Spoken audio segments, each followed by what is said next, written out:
उनकी भी पहचान कीजिए। कौन लोग हैं जो धर्म के नाम पर गोलबंद है, कौन लोग हैं जो धर्म के नाम पर राजनीति करते हैं। और उनकी भी पहचान कीजिए जो कौन लोग हैं जो इस देश में जातिवाद बनाए हुए हैं और जो जाति की मलाई खा रहे हैं और उस पर बात भी नहीं करते हैं। आप लोग तय कीजिए, इस देश में सबसे बड़ी समस्या जातिवाद की समस्या है जो 2000 सालों से चली आ रही है। 1920 के आसपास इस देश में धार्मिक सांप्रदायिकरण का खेल शुरू हुआ है।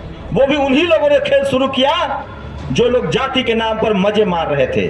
मुगलों के दरबार में कौन था दरबारी और कौन था राजा, उसकी जाति पता कीजिए।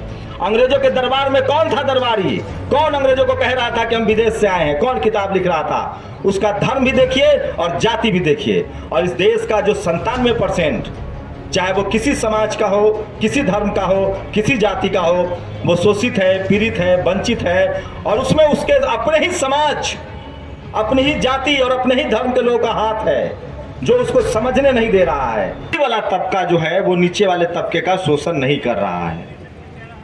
तो मुझे लगता है कि मैंने जो निष्कर्ष निकाला है कि इस दौर में 2000 सालों का भारत में जाति का इतिहास है और पिछले 120 सालों से धर्म के आधार पर दंगे चल रहे हैं। अब आप लोगों को तय करना है कि इस देश की जो सबसे बड़ी बीमारी है वो जातिवाद की बीमारी है या सांप्रदायिकता की बीमारी है। आज के समय में दोनों बीमारी बहुत ज़रूरी है, सांप्रदायिकता भी है और जातिवाद भी है। अब सवाल है कि ये दूर कैसे होगा।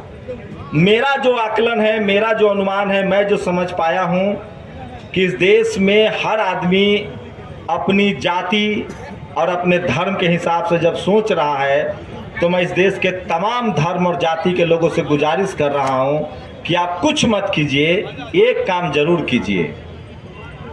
अपने बच्चों को किसी भी कीमत पर पढ़ाइए, अपने लिए संसाधन जुटाइए और जिस दिन आप पढ़ लिख जाएंगे, संसाधन जुटा लेंगे, आपको जातिवाद और धार्मिक कट्टरता, संप्रदायवाद, ये दोनों समझ में आने लगेगा।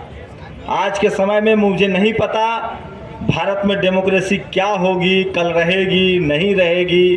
दुनिया के बहुत सारे देश है जहां डेमोक्रेसी नहीं है। चीन में भी डेमोक्रेसी नहीं है, नॉर्थ कोरिया में भी डेमोक्रेसी नहीं है। भारत में बहुत जिस तरह की लोग अंदेशा जता रहे हैं, लेकिन मैं ये बात जानता हूं कि इस देश में डेमोक्रेसी बचाने की जिम्मेदारी सिर्फ शेड्यूल कास्ट के लोगों ने उठा रखी है और उन पर कितना बोझ डाला जाएगा। सामाजिक बदलाव की जिम्मेदारी, डेमोक्रेसी बचाने की जिम्मेदारी बाबा साहब ने संविधान दिया, उनके वंशजों ने बड़ी लड़ाई लड़ी है। तथागत बुद्ध ने लड़ाई लड़ी, उसके बाद फूले, पेरियार, अंबेडकर, रैदास, कबीर साहब ने लड़ाई लड़ी, आज़ादी के बाद जगदेव बाबू ने लड़ाई लड़ी। उन लोगों की पहचान कीजिए जो अपने जाति को लेकर बैठे हुए हैं, और उससे भी ज़्यादा खतरनाक है जो अपने धर्म को लेकर बैठे हुए हैं। आखिर बहुजन समाज अपना धर्म भी छोड़ चुका है, अपनी जाति भी छोड़ चुका है, और वो एक सामाजिक एकजुटता की बात करता है और वो संविधान बचाने की बात करता है। उनकी भी पहचान कीजिए। कौन लोग हैं जो धर्म के नाम पर गोलबंद है, कौन लोग हैं जो धर्म के नाम पर राजनीति करते हैं। और उनकी भी पहचान कीजिए जो कौन लोग हैं जो इस देश में जातिवाद बनाए हुए हैं और जो जाति की मलाई खा रहे हैं और उस पर बात भी नहीं करते हैं। आप लोग तय कीजिए, इस देश में सबसे बड़ी समस्या जातिवाद की समस्या है जो 2000 सालों से चली आ रही है। 1920 के आसपास इस देश में धार्मिक सांप्रदायिकरण का खेल शुरू हुआ है। वो भी उन्हीं लोगों ने खेल शुरू किया जो लोग जाति के नाम पर मजे मार रहे थे।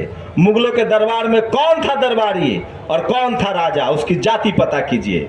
अंग्रेजों के दरबार में कौन था दरबारी, कौन अंग्रेजों को कह रहा था कि हम विदेश से आए हैं, कौन किताब लिख रहा था, उसका धर्म भी देखिए और जाति भी देखिए। और इस देश का जो 97%, चाहे वो किसी समाज का हो, किसी धर्म का हो, किसी जाति का हो, वो शोषित है, पीड़ित है, वंचित है। और उसमें उसके अपने ही समाज, अपनी ही जाति और अपने ही धर्म के लोगों का हाथ है जो उसको समझने नहीं दे रहा है। तो ये समझ में आएगा कैसे?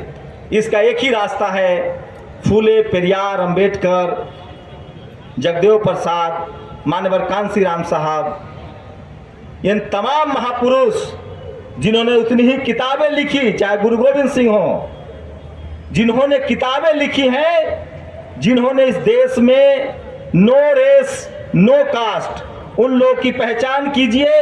वो कौन लोग हैं जिन्होंने जाति और धर्म के नाम पर राजनीति नहीं की है, उन लोगों को अपना आइकॉन बनाइए। और जब आप इसकी पहचान करेंगे तब आपको लगेगा कि इसकी पहचान बिना पढ़े लिखे नहीं होगा। तो मैं आप सब लोगों से गुजारिश करता हूं कि राजनीति बदले न बदले, जाति धर्म की लड़ाई खत्म हो न हो, पता नहीं लोकतंत्र रहेगा कि नहीं रहेगा, संविधान बचेगा कि नहीं बचेगा। एक काम हम लोग कर सकते हैं इंडिविजुअल, अपने बच्चों को पढ़ाइए, अपने बच्चों का पेट काट कर पढ़ाइए, उनके भविष्य के लिए सोचिए।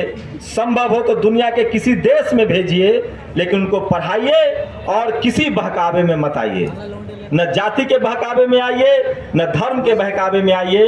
ये इतिहास गवाह है कि जिन लोगों ने एजुकेशन व्यापार का रास्ता अपनाया है वही जीवन में खुशहाल हैं और वही पॉलिटिकल पार्टी में सफल हो रहे हैं, वही धार्मिक रूप से भी उनको सम्मान मिल रहा है।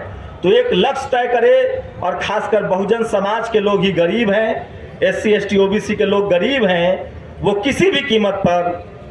अब एक बात गौर कर लीजिए, इस देश में कोई भी कम्युनिटी हो, कोई भी धर्म हो, SC ST OBC उसमें है। क्रिश्चियन में भी शेड्यूल ट्राइब है, मुसलमान में भी OBC है, नहीं है। SC कहाँ है? मुसलमान में OBC कह रहा हूं, ध्यान से सुनिए जो सुनना चाहते हैं। SC ST OBC कह रहा हूं मैं। चाहे वो सिख समाज हो वहां भी OBC है, SC है, मुसलमान हो वहां भी OBC है, मेरी बात पकड़ ले, और हिंदू हो वहां भी SC ST OBC है। मैं इन लोगों से, खासकर SC ST OBC के लोगों से कहता हूं कि जाति और धर्म के इस जाल से निकलिए, अपने बच्चों को पढ़ाइए। और जब आप पढ़ाएंगे तो आपको पता चलेगा कि जो आपको धर्म की चाशनी में डुबो रहा है वही आपका शोषक तो नहीं है। और इसको समझने के लिए आपको पढ़ना लिखना पड़ेगा। इसलिए संत गाडगे जी ने कहा है कि पेट काट कर, कम खाकर, किसी भी कीमत पर और कहीं मत पैसा दो, अपने बच्चों को पढ़ाओ लिखाओ, उसी में आपका मुक्ति का मार्ग है। शुक्रिया। बहुत